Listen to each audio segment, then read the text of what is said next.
जय गुरु जी। वीडियो को लाइक कीजिए, चैनल को सब्सक्राइब कीजिए और बेल आइकन को प्रेस कर दीजिए ताकि आपको लेटेस्ट वीडियो के अपडेट्स मिलते रहें। नज़र को बदलो तो नज़ारे बदल जाते हैं, सोच को बदलो तो सितारे बदल जाते हैं। कश्तियाँ बदलने की जरूरत नहीं, दिशाओं को बदलो तो किनारे खुद ब खुद बदल जाते हैं। जय गुरु जी। आज मैं आप सबके साथ जो सत्संग शेयर करूंगी वो आप सब में से ही एक हैं जिन्होंने हमारे साथ अपनी डिवाइन जर्नी शेयर करी है, और हमें बहुत अच्छा लग रहा है कि आप सब हमें इतने प्यारे प्यारे सत्संग भेज रहे हैं। ऐसे ही निरंतर सेवा करते रहें। आज जो आप सत्संग सुनोगे वो गौरी आंटी जी का है और आंटी जी फरीदाबाद से हैं। आंटी जी ने हमें बहुत ही सुंदर सत्संग शेयर करा है। जैसा आंटी जी ने अपना सत्संग हमारे साथ शेयर करा है वैसा ही आप सबके साथ इस सत्संग के माध्यम से आज मैं साझा करूंगी। और हमारी छोटी सी कोशिश ये रहती है जो ये ब्लेस सत्संग आपको हम सुनाते हैं वो हर घर तक पहुंच सके और सब संगत सत्संग सुने और ब्लेस हो सके। इसलिए सब संगत सत्संग के अंत तक बने रहना और सत्संग को बहुत ध्यान से सुनना और सत्संग को बीच में ना छोड़े, क्योंकि सत्संग सुनने वाले का भी कल्याण होता है और सत्संग करने वाले का भी। और हो सकता है जो आज आप सत्संग सुने उससे आपको अपने कई सवालों के जवाब मिल जाएं। तो चलिए सत्संग शुरू करते हैं। जय गुरु जी। जय गुरु जी संगत जी। मेरा नाम गौरी है और यह नाम मुझे गुरु महाराज की बख्शिश है। मुझे गुरु जी बहुत समय से बोल रहे थे कि सत्संग का सत्संग। मुझे वैसे तुझे लिखने का शौक है और खुद को जेके रोलिंग ऑफ इंडिया बनना चाहती है, पर गुरुजी का सत्संग शब्दों में पिरोया ही नहीं जा सकता। राह गुरुजी ने दे दी थी, बस चलना मुझे था। महाशिवरात्रि 2024 को मैं अपना सत्संग टाइप कर रही हूँ। मैं जो भी लिखूंगी वो गुरुजी का हुक्म होगा संगत जी। मैं कोई अलग नहीं हूँ। गुरुजी का प्यार और टेस्ट दोनों मुझे मिले हैं। गुरुजी ने हर टेस्ट को 100% से क्लियर करवाया है। मुझे धैर्य सिखाकर, नाम दाम देकर, बड़े मंदिर बुलाकर, लंगर प्रसाद करवा कर, सत्संग सुनाकर। कष्ट भी बहुत आए क्योंकि कर्म भी ऐसे ही थे। गुरुजी कहते थे ना कि कीड़े मकोड़े हैं, और आज भी मैं यही कोशिश कर रही हूँ कि मैं गुरुजी की अच्छी संगत बन सकूं। मैं डेली गलती करती हूँ, डेली मुझे माफ कर देते हैं। गुरुजी के साथ मेरी जर्नी 2010 में शुरू हुई, जब गुरुजी का स्वरूप मुझे मेरे भाई ने दिया और बोला कि उसको यह स्वरूप उसके क्लाइंट ने दिया है। पर मैंने अपनी घमंडी और अहंकारी नेचर के वश में होकर स्वरूप को उसके ड्रॉर में फेंक दिया और इतना बुरा बोली आज भी खुद को माफ नहीं कर पाते। गुरुजी ने तो मुझे कब का माफ करके गले लगा लिया। मुझे हर उस चीज का घमंड था जो इंसानी खेल में हमें नहीं होना चाहिए। पापा के पैसों का, मेरे फॉरेन डिग्री का, फ्यूचर अपॉर्चुनिटीज का, खुद के मौजूदा स्थापित बिजनेस का, अपनी खूबसूरती का, बॉयफ्रेंड से मैरिज के बाद यूएसए में बसने का, आगे की एजुकेशन का और लाइफ सेट है का। मुझे मेरा ड्रीम फ्यूचर सामने क्लियर दिखता था। हाँ, हमारे फैमिली को कुछ संघर्ष करना पड़ रहा था। 2007 से 2010 तक हम सर्वाइवल मोड में थे, क्योंकि हम पूजा पाठ करते थे पर भरोसा हमें हमारे पैसे, संपत्ति और निवेश पर था। संगत जी, मैं तो पता नहीं किस नशे में थे कि एक बार भी यह नहीं सोचा कि इससे भी बुरा हो सकता है और कोई ईश्वरीय शक्ति मुझे अपने शरण में ले रही है। आप विश्वास कीजिए, मैंने उस दिन स्वरूप को नहीं, अपनी किस्मत को लात मारी थी। गुरुजी जानते थे कि मेरा आने वाला समय बहुत बुरा है, पीड़ादायक, संघर्षपूर्ण है, इसलिए उन्होंने मुझे एक मौका दिया, बुलावा भेजकर। लेकिन मैं तो घमंडी लड़की कहाँ किसी की भी सुनती थी। मेरी जिंदगी, मेरे फैसले और मेरी मर्जी से जीने वाली। आज जब सब याद करके गुरुजी के चरणों में माफी मांगते हुए सत्संग लिख रही हूँ तो एहसास हो रहा है कि गुरुजी वो सब कर देते थे जो कि मैंने अहंकार में आकर ठुकरा दिया। मेरी मैरिज की बात चल रही थी मेरे बॉयफ्रेंड से, लेकिन बात बनी नहीं क्योंकि हमारे हॉरोस्कोप मैच नहीं हुए। मैं डिप्रेशन में चली गई और उसने 2 साल बाद यूएसए में मैरिज कर ली। गलती उसकी नहीं, मैंने ही हॉरोस्कोप प्रेडिक्शन को अपने भाग्य मान लिया था। लेकिन एस्ट्रोलॉजर आंटी जिनकी दुकान सदर बाजार में है, उनका सत्संग सुनते ही समझ आ गया। गुरुजी हॉरोस्कोप, एस्ट्रोलॉजर, टैरोट मानते ही नहीं थे। उन्होंने अपनी नंद की बेटी के हॉरोस्कोप को जल प्रवाह कर दिया था गुरुजी के इनिशिएटिव मैसेज से, क्योंकि उस लड़की का हॉरोस्कोप मैच ही नहीं हुआ था। लेकिन वो लड़की आज खुशहाल शादीशुदा है। वो मेरा पहला सत्संग था। पहली गलती का एहसास उनके चरणों में गई होती तो जो सपने टूटे वो संवर जाते, लेकिन मुझे तो सीखना था, इसलिए सहना भी था। मेरी लाइफ का दूसरा सत्संग जो सबसे बड़ा है, क्योंकि इस लॉस की कभी कॉम्पेंसेशन नहीं हो सकती। शांति है कि मम्मी आज गुरुजी के पास हैं और उन्होंने इसकी वैलिडेशन ड्रीम दर्शन में कराई। लेकिन मेरी माँ ने भी जो कष्ट सहे, हंसते मुस्कुराते हुए गुरु प्रसाद समझ कर लिए। मैं उनकी धैर्य से परेशान हो जाती थी। 2010 से 2030 तक, अप्रैल 30 तक 2018 जिस दिन उन्होंने प्राण त्यागे, वो प्रभु नाम लेती रही। एक ही बात बोलती थी, मेरे कर्म कट रहे हैं, और अपने होश में मुझे भी यही समझाती थी, कर्म मत बना, कटवाना मुश्किल होता है। मैं एक ही सवाल पूछती थी, कभी मक्खी भी मारी है? सबका अच्छा किया है, ससुराल मायके में सबको आपसे प्यार है। पापा की जान हो, भाई और मैं आपके बिना सांस नहीं ले सकते। कौन से कर्म है जो कटवा रहे हो? महारानी की तरह रहने वाली औरत कांच की चूड़ियों में भी खुश थी, पर मुझे आसानी से कभी कुछ समझ नहीं आता। मैं उनकी बीमारी से और अग्रेसिव और एरोगेंट होती गई। पैसा खत्म होता गया, निवेश शून्य हो गया, कर्ज करोड़ों में चला गया, मम्मी को पैरालिसिस हो गया, बिजनेस लॉस हो गया। हम शानो शौकत की जिंदगी से दिल्ली छोड़कर फरीदाबाद के घुटन वाले फ्लैट में आ गए। मेरी शिकायतें खत्म नहीं हुई और गुस्सा आसमान पर चला गया। जो लड़की शादी करके घर बसाना चाहती थी वो आज 12, 15, 18 हजार की नौकरी के धक्के खाने लगी। जो ड्राइवर के साथ कार में सब्जी लेने मंडी जाती थी वो आज पैसे बचाने के लिए शेयर ऑटो में सफर करने लगी। अक्सर वॉक करके पैसे बचाती थी और एक गाना सुनती थी, रुक के जाना नहीं तू कहीं हार के, कांटों पर चलकर मिलेंगे सारे बाहर के। और मिला मेरा गुरु, मिला उनका दरबार, मिला जिस लड़की को अपनी खूबसूरती और लंदन में हुए वजन घटाने पर घमंड था, वो 5 महीनों में 20 किलो वजन बढ़ने से टूट गई। बॉडी शेमिंग के विचार से डिप्रेशन बढ़ता गया और नई नई बीमारियां मेरे साथ जुड़ती गई। जॉब मिली गुरुजी की कृपा से, 19,000 महीने की। गुरुजी ने 14 दिसंबर 2013 को मुझे बड़े मंदिर बुलाया। आधा रास्ता पैदल, फिर मेट्रो, फिर फैमिली फ्रेंड्स की कार में। लेकिन मंदिर में एंटर करते ही गुरुजी ने रूह से मुझे जोड़ लिया। शब्द याद नहीं, लेकिन वो शब्द मेरे सवाल का जवाब था और आंसर नहीं था। लेकिन क्या मैं विश्वास नहीं करती? नहीं किया। यह जवाब मेरे लिए नहीं हो सकता। वहां मुझे मेरी एक दोस्त मिली और उसके साथ बड़े मंदिर साप्ताहिक, कभी सप्ताह में 3 बारी, कभी 4 बारी होने लगा। समझ तो अभी भी नहीं आया। हुक्म उनका है, मेरा मन से नहीं जाती। मेरी दोस्त खुशहाल थी, मुझसे अटैच थी, इसलिए वो भी पिकअप भी करती, ड्रॉप भी करती। पर शंकर जी यह सच है, मैं समाधि पर जो बोल कर आती वो दुख वहीं रह जाता। उस समय हम समाधि की प्रक्रिया अंदर से करते थे। मैंने जॉब बोली, मुझे जॉब मिली। मैंने एक्स बॉयफ्रेंड को बुलाने में मदद मांगी, वो मिली। और विश्वास कीजिए संगत जी, उस दिन के बाद ना वो याद आया ना ही रोना। मैं हैंकी लेकर जाती थी कि रोऊंगी तो आंसू पोंछ लूंगी, लेकिन उस दिन दरबार में बैठी तो हाथ में हैंकी लेकर बैठी और उठी तो हैंकी नहीं था। गुरुजी ने मेरे दिल से मैरिज ना होने का, ब्रेकअप का सारा दर्द खत्म कर दिया था। मेरी यात्रा शुरू हुई जरूर थी, लेकिन बहुत लंबी थी। मम्मी की बीमारी, 2 से गलतफहमी और दिल्ली से फरीदाबाद शिफ्ट होना बाकी था। सुबह 6 बजे उठना, नौकरी पर जाना 7 बजे, कुक करना, मम्मी के साथ बैठकर, क्योंकि उन्हें पहला स्ट्रोक हो चुका था और पैरालिसिस का पहला अटैक आ चुका था। यह सब कुछ लड़कियां करती हैं आज भी, शायद बिना शिकायत, पर मैं ना समझ।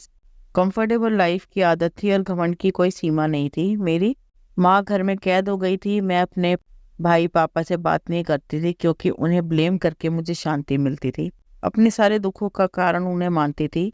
बिजनेस में गलत फैसला, मम्मी का ध्यान नहीं रखा, शेयर मार्केट में करोड़ों का निवेश, हर चीज को उनको लिंक कर दिया। मेरी नफरत मेरी मम्मी के प्यार से भी ऊपर हो चुकी थी।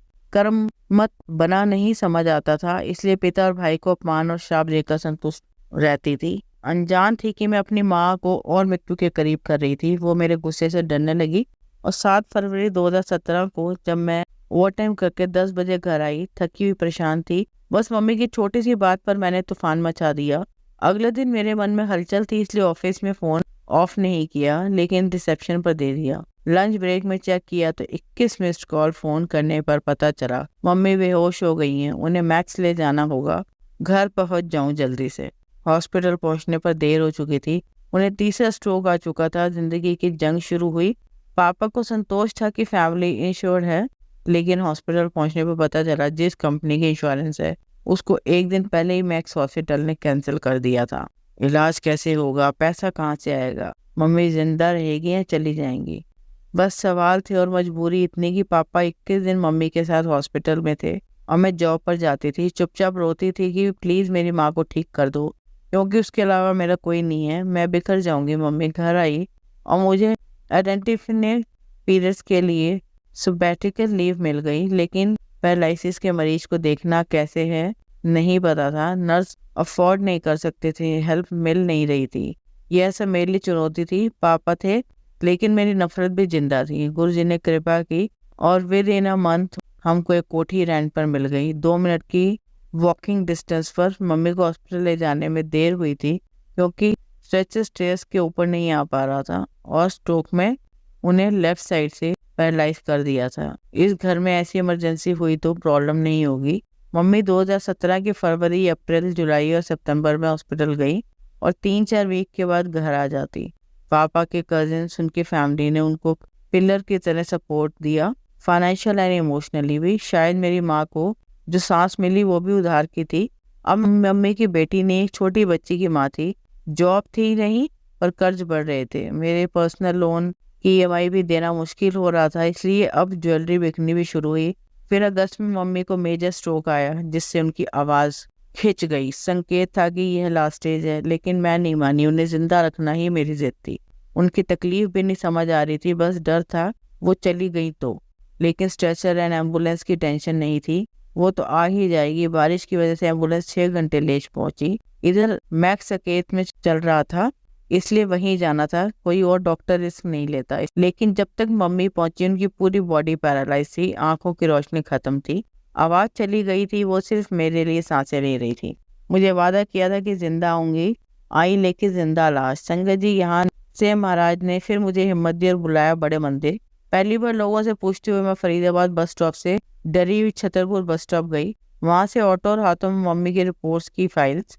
गुरुजी ने बस यही बोलती रही, मम्मी को मत लेना प्लीज प्लीज। उन्होंने मेरी सुनी। मम्मी जिंदा रही लाश की तरह। सितंबर 2017, अप्रैल 2018 तक, जब तक मेरे मुंह से यह नहीं निकला मम्मी प्राण त्याग दो, चले जाओ, आप आजाद हो जाओ, मैं जी लूंगी। संगत जी पैसे नहीं थे, मेंटली, फिजिकली एंड इमोशनली हम थक चुके थे।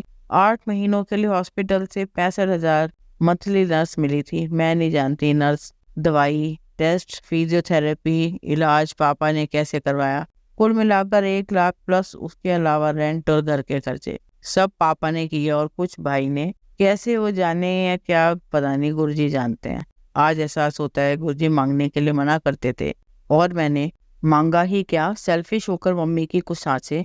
वो खा नहीं सकती थी, बोल नहीं सकती थी, कंप्लीट वेजिटेबल नर्स नाक की नालिका से फीड करती थी। 108 किलो की औरत 44 किलो की हो गई थी, पर मुस्कान में भी शुक्रगुजार।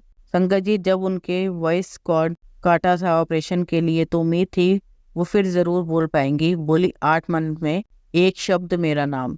हम दोनों की सांसें जुड़ी हुई थी, इसलिए जिस दिन मैं ऑफिस रेजिग्नेशन देने गई उन्होंने जाने का फैसला ले लिया। वो चली गई बिना बोले, चुपचाप, पर जो होता है अच्छा होता है। ट्रस्ट में संगत जी 2019 जब कोरोना की हलचल हुई तो गुरुजी ने सोचा डाली की सही समय पर ले गया तेरी माँ को, नहीं तो कैसे करती सब। संगत जी मम्मी 2018 अप्रैल में गई। मेरा डिप्रेशन पुराना था, बीमारी झेल रही थी। 2010 से वो डॉक्टर के पास जा नहीं पाती थी। जून में ऑफिस ज्वाइन किया और दिसंबर में पापा को हार्ट अटैक आ गया।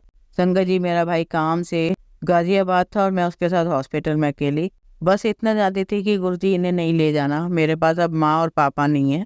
डॉक्टर ने साफ बोला फैसला आपको लेना है, ओपन हार्ट सर्जरी या एंजियोग्राफी। भाई बोला जो भी हाँ बोल दे, इंश्योरेंस मैं झेलूंगा। गुरुजी ने लाज रख ली, ऑपरेशन हो गया, 30 स्टंट्स डाले गए और वो बच गए। डॉक्टर्स इम्पॉसिबल अनहोनी थी क्योंकि बीपी कंट्रोल नहीं हो रहा था और ब्लॉकेज नियर बाई 90-95%। फिर से 14 दिसंबर 2018 को मैं जॉब से रिजाइन देकर अपनी नई रिस्पॉन्सिबिलिटी में लग गई। घर देखना था, पापा की केयर, भाई की शादी, खुद के बारे में सोचने का समय नहीं था। फास्ट फॉरवर्ड टाइम 2019 में मुझे स्पिरिचुअल पैथ इंट्रोड्यूस करवाया गुरुजी ने। माँ काली की साधना बख्शी और जो ब्लेसिंग मेरी मम्मी के पास थी वो मुझे ऑटोमेटिकली ट्रांसफर होने लगी। मैं नहीं जानती थी लेकिन अब समझ आता था कि कुछ भी कोइंसिडेंस नहीं है, गुरु की लीला और गुरु की मर्जी है। मुझे डिप्रेशन से निकालने के लिए उन्होंने रास्ता दिखा दिया। माँ काली की सेवा और गुरु से कनेक्शन बना। मम्मी लोगों को हील करती थी बिना चार्जेस के, लेकिन एक सेवा के तौर पर। और सुना है जब आप हीलिंग देते हो तो कष्ट आपको लेने पड़ते हैं। उन्हें कष्ट मिला, मुझे भी मिला और मिल रहे हैं, पर शांति है कि गुरुजी हैं, मुझे नहीं छोड़ेंगे। गुरुजी ने लोन भी उतरवाए, पापा को हेल्थ भी बख्शी, भाई की 2022 में शादी भी करवाई और जो सबसे बड़ी बात उन्होंने मुझे दी वो संगत जी नसीब से नहीं गुरु कृपा से मिलती है। बहन और पापा की वैल्यू 2019 कोरोना में समझ आ गई। गुरुजी ने एहसास दिलाया मैं तुझे माफ करता हूँ, तू इनको कर। मैंने उनके सारे मिसबिहेव, पुरानी बातें भूलकर फ्रेश स्टार्ट किया और गुरुजी से कृपा मांगी कि अब घर आपके पास बसाना है, एक छत दिलवा दो जहाँ आप और मैं साथ रहें। भाई भाभी पापा दूसरी जगह है, लेकिन दूरी से करीबी बढ़ जाती है। संगत जी, गुरुजी ने घर बसाया मेरे साथ और वही जानते हैं कि मेरा रेंट, खाना, बिजली कैसे होता है। सितंबर 23 से नए घर में हूँ, कोई इनकमिंग नहीं। बिजनेस लोन लिया था 6 लाख, वो आज 12 लाख हो गया है, उसकी EMI भी जाती है। आज वही फादर और ब्रदर गुरु कृपा से मेरे साथ खड़े हैं। मेरी भाभी यूपी की है। अरेंज मैरिज और गुरु कृपा से सब साथ हैं। जनवरी 2024 में गुरुजी ने मुझे मेरी तरफ ध्यान देने को बोला। जो दर्द तकलीफ मैं इतने सालों से सह रही थी, उस पर मैंने फोकस करना शुरू किया। इससे पहले गुरुजी ने 23 में मेरे मेजर टेस्ट रिपोर्ट्स, डायबिटीज, एग्निया, पेन, डिप्रेशन की दवाई छुड़वाई। जो डॉक्टर कहते थे कि आप मौत को न्योता दे रहे हो, उन्होंने ही बोला वॉक करो और दवाई भूल जाओ। संगत जी, एक बात और, गुरुजी ने मुझे खुद के साथ मार्च 2020 से कनेक्ट किया और हर सत्संग में बोला वॉक कर वॉक कर। मैं नहीं जानती थी, मुझे अकेले रहना और मेडिटेशन में बैठे रहना पसंद था। लेकिन जब वॉक शुरू की तो 3 हफ्तों में रिपोर्ट्स बदल गई। ECG, शुगर सब नॉर्मल। इस साल की जनवरी में मुझे फिर से वेजिना में साइंस हुआ, जो कि 3 इंच बड़ा था। 3 हफ्ते में बेड रिडन थी। दर्द था पर शुक्रिया था, क्योंकि गुरुजी कैंसर के सत्संग सुनाते थे। इलाज शुरू किया है, क्योंकि डॉक्टर सर्जरी बोलते हैं। डरती हूँ दर्द से, दर्द कैसा भी हो तकलीफ देता है। मल्टीपल सिस्ट हैं, सर्जरी थोड़ी कॉम्प्लिकेटेड हो रही मेरे केस, लेकिन गुरुजी हैं। गुरुजी ने मुझे एक होम्योपैथिक डॉक्टर के पास भिजवाया, जिसकी अपॉइंटमेंट मुझे 4 साल बाद मिली। उनके पास जब बैठी हुई थी तो मैंने उनको बोला मुझे मेरे गुरुजी ने भेजा है, प्लीज मुझे ठीक कर दो, मैं जीना चाहती हूँ। उन्होंने कहा कौन से गुरु? जब उनको ब्रेसलेट दिखाया तो वो बोले गुरुजी यह है 8 साल मेरे पास आते रहे, दवाई नहीं लेते थे, बस इस सीट पर बैठ जाते थे। संगत जी, आप खुद सोचो, वो डॉक्टर हैं, गुरुजी की ब्लस संगत। गुरुजी ने एक सत्संग सुनाया जो एक्चुअली मैंने दिसंबर 2023 में डाउनलोड किया था, लेकिन सुना नहीं था। सत्संग में संगत ने बोला कि उन्हें सिस्ट ऐसी जगह था जो वो सत्संग में बोल नहीं सकते। डॉक्टर ने कैंसर, ट्यूमर, सर्जरी बोली, लेकिन जब उन्हें गुरुजी का ध्यान आया, वो उनके पास गए। उन्हें बोलने से पहले ही गुरुजी ने बोल दिया 4 दिन करेले का जूस पी। मैंने भी वही किया और सिस्ट फट गया। दर्द हुआ लेकिन शांति थी कि गुरुजी ने राह दिखाई है। इस बात को गुरुजी ने मंदिर बुलाकर करेले की सब्जी खिलाकर सामने बैठी संगत जी मुंह से यह बुलवाकर कि वो कैंसर पेशेंट थी से वैलिडेट करवाया कि कुछ नहीं होगा, मैं हूँ, तू टेंशन ना ले। सिस्ट अभी भी हो रहे हैं, तकलीफ देख रही हूँ, डॉक्टर के पास जाना भी ड्यू है, लेकिन डर नहीं है। जब जो होना है, जो निकलेगा वो गुरुजी की मर्जी होगी। मैं गुरुजी को गुरुपा, गुरु माँ, भाई कोई नाम नहीं देती। ये इंसानी रिश्ते हैं जो दर्द भी देंगे और रुलाएंगे भी। वो मेरे महाशिव हैं और रहेंगे। कहते थे मेरे नाल घर बसा दिया, अब वो जिस हाल में रखें। पहले मेरी ड्रीम थी, अब हकीकत कबूल है। बच्चा चाह थी, अब सब बच्चों में अपनापन देखते हैं। गुरुजी से आज भी कहती हूँ गौरी नाम दिया है तो शिव ही लाना, नहीं तो मुझे आगे की जिंदगी सफरिंग और पेन में नहीं निकालनी। मैं आपके साथ खुश हूँ। इतने सालों की यात्रा में जो भी खोया वो मिल जाएगा। माँ नहीं मिलेगी, लेकिन वो गुरुजी के पास है, मैंने भी वहीं जाना है। गुरुजी ने धैर्य शुक्रिया सिखा दिया। तकलीफ और दर्द भी प्रसाद बनकर लंगर प्रसाद दवाई। आज सत्संग लिखते हुए मेरी उम्र 45 वर्ष की हो गई है, लेकिन अब हर दिन लगता है गुरुजी से मिलने की तैयारी करो। जिंदगी लंबी नहीं, मीनिंगफुल होनी चाहिए। कोई इच्छा नहीं है, कोई सपना नहीं है, कोई शिकायत नहीं है, बस गुरुजी साथ रहें और कृपा बनाए रखें। जो पाथ गुरुजी और माँ काली ने मुझे बख्शा है, मैं उस पर चलकर अपनी ब्लेसिंग्स के साथ न्याय कर सकूं। सत्संग बहुत हैं, कुछ बन रहे हैं, कुछ बनाने वाले हैं। आज बस इतना ही। संगत जी प्लीज गुरुजी को बस गुरु ना समझें। ये दर्द दुख दूर करने के लिए नहीं आए, ये दुख दर्द से निकाल कर सब रब से जोड़ने आए हैं। मेरे जैसे जो भी सर झुका सीखना सिखा दिया। आप सबसे हाथ जोड़कर विनती है, वक्त रहते गुरु की मान लो। सत्संग में सुना था गुरुजी ने भाटिया अंकल आगरा वालों को बोला था, गुरु को मानो या ना मानो, गुरु की मानो। दूसरे कोई ABC, अपमान, द्रोष, श्राप नहीं। A पर अभी भी कंट्रोल नहीं, B और C कोशिश में कुछ कम हो पाया। दुख आएंगे लेकिन महसूस नहीं होंगे। कर्म कटेंगे तो तकलीफ होगी पर पता नहीं चलेगा। मंदिर जाओ ना जाओ, बस गुरु को दिल से में बसा लो। इस साल मैं बड़े मंदिर शिवरात्रि पर नहीं गई क्योंकि गुरुजी आएंगे। फिर गुरुजी ने बोला सत्संग कर ले। 3-4 सत्संग सुने, फिर समझी वो बोल रहे हैं, लिख ले। संगत जी कोई वहम नहीं करती। गुरुजी ने मुझे वो लाइफ दी है जो किसी रिटायर्ड ऑफिसर की होती है। अच्छा खाना, मन की शांति, focus on health, family support. बाकी कर्म है जो कटवा रहे हैं पर शिकायत का मौका नहीं देते। फाइनेंशियल स्ट्रगल है, लेकिन वो ही देखेंगे। ज्योति जगाते हैं, उन्हें देखती हूँ और बस यही बोलती हूँ, हाथ ना छोड़ना, साथ न छोड़ना। मैं बिखर जाऊंगी। पैसा देकर मुझे खुद से दूर कर दिया तो पैसा भी ना देना। संगत जी, एक सत्संग और मार्च 2020 से मार्च 2024 हो गया। गुरु जी कैब से बुलाते हैं, उन्हें मालूम है मुझे कंफर्ट्स की आदत छूटी नहीं है। अपने जिद से 16 सोमवार व्रत में मैं मोटरों से जाना शुरू किया, वो भी मैसेज देकर कि धक्के खाकर आने की जरूरत नहीं, छुड़वा दिया। इसलिए वो जो भी दे सर माथे देंगे, सब जो अच्छा होगा, और समय आने पर यकीन का सफर है जो निभा गया वो पार, नहीं तो फिर यहीं जाना है कर्म कटाने। जय गुरु जी।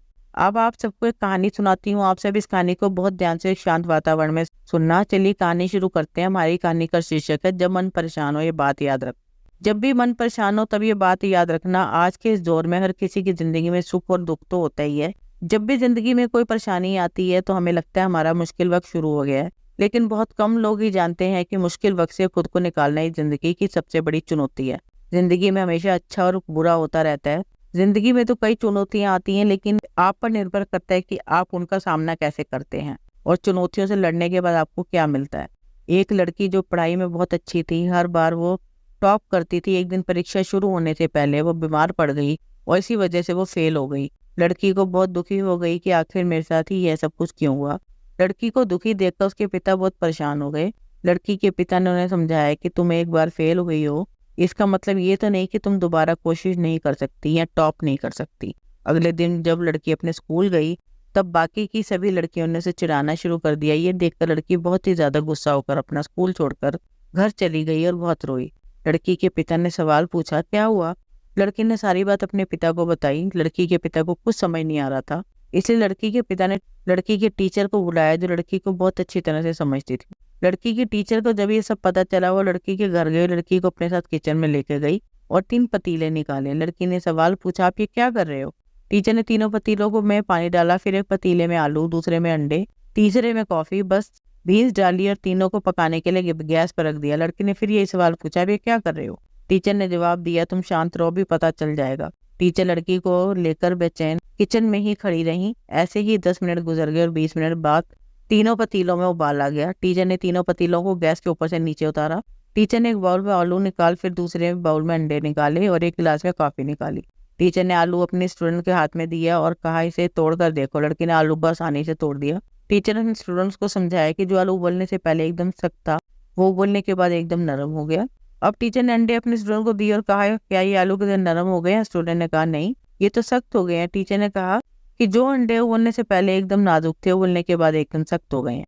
फिर टीचर ने कॉफी के गिलास को देखकर कहा, ये कॉफी पहले कुछ भी नहीं लग रही थी, लेकिन उबलते ही पानी में जाकर खुद को नहीं बदली, लेकिन इसे पूरे पानी को बदल दिया। टीचर ने कहा, भाई जिंदगी की परिस्थितियां भी इस उबलते पानी की तरह है। अब ये तुम्हारे ऊपर निर्भर करता है, तुम आलू की तरह नरम पड़ सकते हो या अंडों की तरह सख्त हो सकते हो, या फिर कॉफी की तरह जिसने परेशानियों से लड़कर अपना रूप ही बदल दिया। धन्यवाद। अब सीख जो हमें इस कहानी से मिलती है, हमें कभी भी अपनी परिस्थितियों से भागना नहीं है, बल्कि डर कर उनका सामना करना है, क्योंकि जब तक आप लड़ोगे नहीं आप अपनी परेशानियों से जीत नहीं पाओगे और दुनिया भी उसी को याद करती है जो डर कर नहीं लड़कर सफलता हासिल करते हैं। जय गुरु जी। संगत जी, अगर आपको आज का सत्संग अच्छा लगा हो तो आप इस सत्संग और संगत के साथ जरूर साझा करें, जिससे वो भी महाराज का दिव्य आशीर्वाद प्राप्त कर सकें। जय गुरु जी। शुक्राना गुरु जी।